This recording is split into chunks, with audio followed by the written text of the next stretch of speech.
Speaking to the very young here, don't you think it's unfair that it's always you who have to take the exams and your parents don't? Isn't that unfair? Yeah, that's very unfair. So today we will have an examination of adults. How's that? Adults. Do you believe in the immortality of the soul? How many believe in the immortality of the soul? Well, I'm glad there's a few that don't. Because those who believe in the immortality of the soul are not Christians. They are not Christians. They're Greek philosophers maybe, but they're not Christians. The immortality of the soul is an idea which propped up years before Jesus came to rise from the dead. Some spiritual element of the human person continues to exist forever. That's the immortality of the soul. And that's not what we're all about. That's not what Jesus was about. Jesus was about resurrection of the total human being. He was the first total human being to rise from the dead, and we are to follow, if we wish. It's a unique act of God, never been done before, but promised to all who trust what Jesus had to say, who act as Jesus acted, and thus die as Jesus did, and eventually rise as he did. The important thing to notice, I think, is that if we are going to rise with Christ, we have to live with Christ. There is that moral, ethical element of Christian life that you can't escape. It's a gift. The whole thing is a gift. We were gifted with this beginning of unending life in baptism. The ability to accept the teaching of Jesus, that itself is a gift. But it has to be accepted, and it has to be accepted as given.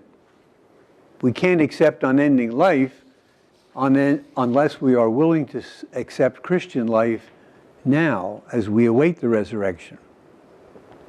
You'll notice that Jesus always presents himself after the resurrection as the Jesus who died. The Jesus who died. He always shows his hands and his feet and his side. He asks for something to eat. This is the real human being who has been raised up. Not a ghost, not a soul, not a spirit, but the real Jesus. He now lives, he eats again. If we keep the Jesus we follow in the historical past, and we attempt to relate to only an eternal Jesus, a Jesus in glory, and completely just disregard the Jesus who lived and died among us, then we are in danger of falling into many, many forms of strange spirituality and ways of living which avoid the cross. And as Paul reminds us constantly in his letters, you cannot avoid the cross of Christ if you accept the risen Christ. They are inseparable. Christ did die and rose again. So unless we are willing to accept, as he did in our lives, the cross of Christ, the sufferings which come with being a human being, if we try to avoid an engagement with real living, sort of pulling back and living in some kind of a spiritual ethos which protects us from getting involved in things like politics, for instance, dirty things, human things, we've missed the point entirely. We're seeking an eternal, glorified Christ, and completely forgetting that Christ doesn't exist. It's only the Christ that was raised from the dead that exists, the one who lived and died and rose again. Unless we are willing to engage as followers of Jesus with real life issues, with his mind, with his approach to life, with his relationship with the Father and to our brothers and sisters, we've missed the whole point of the resurrection. Like the disciples in the end of the gospel today, we are ordered to go out and tell this good news to everybody in one way or another. Most of us do it by the way we live it.